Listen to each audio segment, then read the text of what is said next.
Hello class. Today we're going to be going over module 3.3. This is the second part of it. And we're still dealing with corresponding parts of congruent figures. What we're going to be doing today is using congruent corresponding parts in a proof. So if you go into the first example,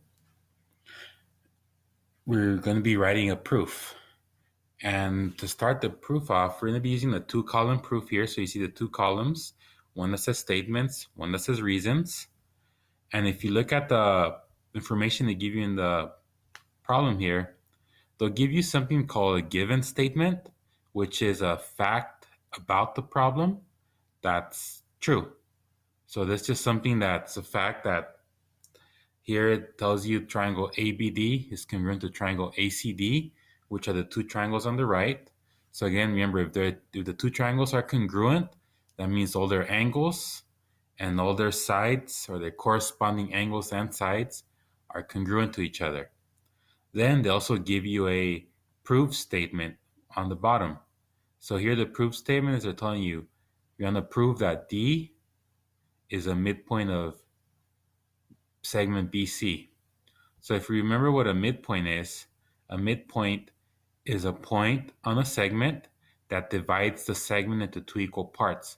So we're trying to show that point D is the midpoint of segment BC. And to show that, we want to first show that D separates BC into two equal parts, which means that segment BD right here and segment CD have to be congruent to each other. And we're going to show that in our two-column proof. So to begin the proof, we start off by putting our given statements here. So we start off by writing the statement. So it says triangle ABD is congruent to triangle ACD. The reason for that, we say it's given. Okay, next thing we write down is we're gonna put some corresponding parts here from both triangles to kind of show that segment BD and segment CD are congruent to each other.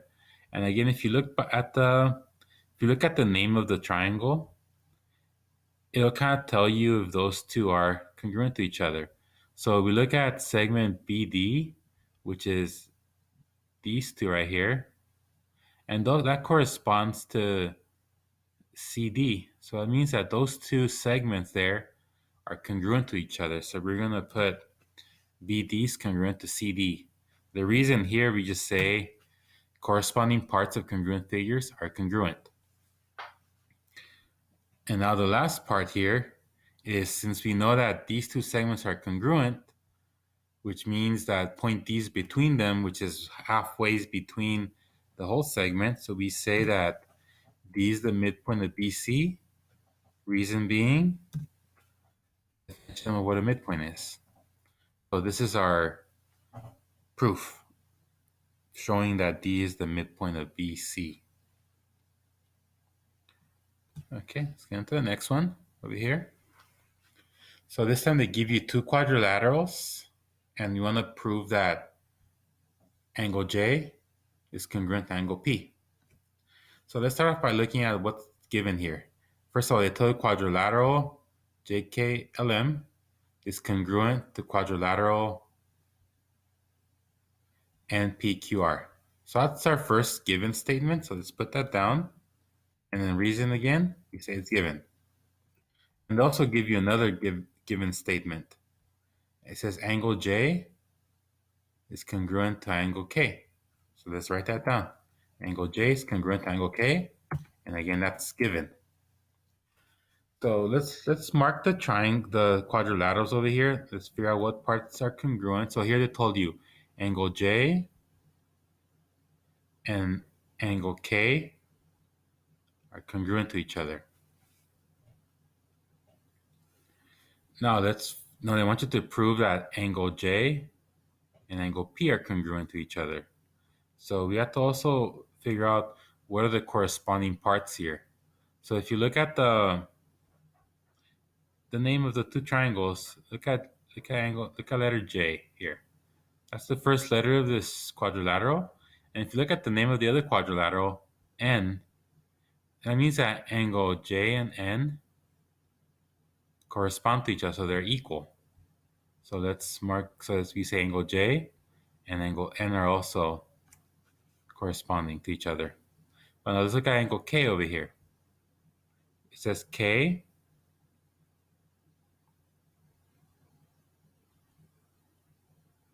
and P here correspond to each other.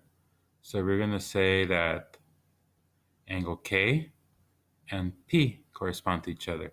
So the four angles I circled, they're all equal to each other. So this equals that, K is equal to that, and then all four equal each other.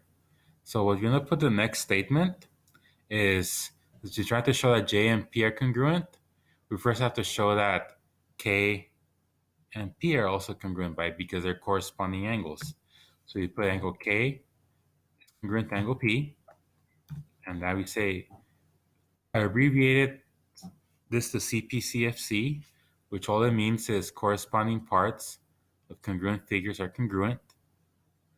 And once we know that K is P, and if you look at what we wrote down here, we said J is congruent to K, and then K is congruent to P.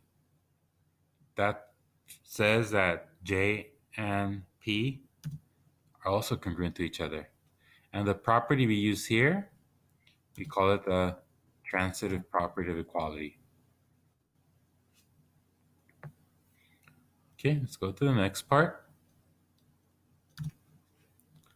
Okay, now in this one, it says you're going to write a proof for this statement. But again, they don't give you the two columns. So what you want to do first is write two lines here, make two columns, call one the statement, one the reason. So again, we start off by writing down our given statement here. And the reason here it's given. And then they tell you want to prove that ST bisects that angle right there. Angle D, the BSW. So ST's here. Angle BSW is this big angle right here. And remember, a bisector, it cuts an angle in half. So for that to happen, we have to show that this angle right here and then the angle right below it are both congruent to each other, which means that ST would be the bisector of the bigger angle that the two angles make up. So we want to first of all show by congruent corresponding parts that since those two triangles here are congruent, that means these two angles, since they correspond to each other, are also congruent. So we just want to name the two angles here.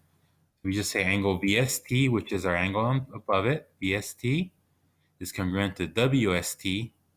And the reason here, CPCFC, the corresponding parts of congruent figures are congruent. So now since we show that the segment ST is going right down the middle of the angle because it shows that the two angles on either end are corresponding, that's enough to prove that ST is the bisector. And the reason there, we just say is the definition of a bisector. Okay, and let's go to the next problem. Here we're trying to, so they give you here two quadrilaterals. They use some given information, and you want to prove that two segments AD is congruent to GH. So again, let's start off by writing down our two columns, statement and reasons. So let's start off by putting our given parts. So first given part is quadrilateral ABCD is congruent to quadrilateral EFGH. Okay. And reason here, given. They also tell you that AD and CD are congruent to each other. So that's given. Okay. So let's mark the quadrilaterals up a little bit, and let's put some little dashes on parts that are congruent to each other. So we said AD and CD are congruent. So we put one mark there and one mark here.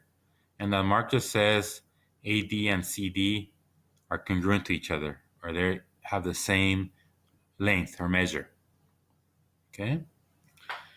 Now, based on corresponding parts here, well, what we have to prove, look what it says here. It says we have to prove that AD and GH are congruent to each other. Okay. So what we could say next is that AD and EH are congruent because they correspond to each other. So if you look at AD and EH, here they correspond to each other. So what we're going to do here is put a mark here. Okay. And again, what we say there is that they're corresponding parts. We could also say the same thing about EH and HG. Those two are also congruent to each other. And the reason that happens is because since AD, remember we said AD corresponds to EH, and since AD and CD are congruent, which means that EH and HJ are also congruent. And again, by corresponding parts, make them congruent. Okay. Now, since all four of these segments are congruent, that means that AD and GH are also congruent. And the reason we give here is that it's a transitive property.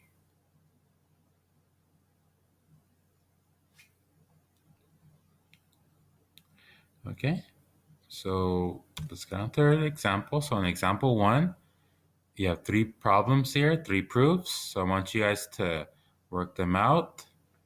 Show me before you move on.